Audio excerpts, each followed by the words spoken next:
Assalamualaikum. Kita berada di Bukit Uhud. Okey, ni mak saya.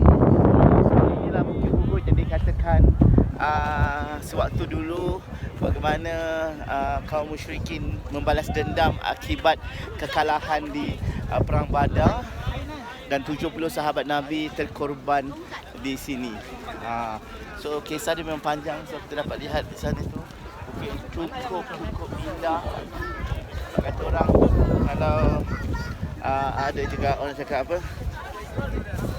Bukit Uhud ni, kejap lagi saya tanyalah orang tentang Bukit Uhud ni, apa yang dikatakan Bukit Uhud ni. Okey mak. Okey, ni dia pergi ke Bukit Uhud. Ni dia. Okey, Bukit Uhud. So 70 ustaz, 70 sahabat terkorban syahid kat sini 70 sahabat. Jadi yang musuh tu dikelilingi, di pusing. Keliling kayak di bawah ni. Oh, kat bawah. Yang harta-harta tu dekat mana? Harta-harta di bawah. Oh. Tentera sebelah kiri, sebahagian tentera ada kat sini. Sebahagian lagi pusing kat kanan.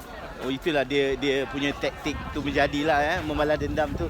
Jadi memang masa tu diorang Dia nampak kan tak kalah juga ya sebenarnya. Oh, macam tu Bukit Uhud. Jadi diorang dulu besar-besar boleh panjat tu Inilah di antara. So kita akan naik yang tempat yang tadi tu ustaz. Ni je lah, naik sini je lah. Oh, kita kumpul situ. Kat sini pun ada jual-jualan. So ini dia punya belakang. Okey.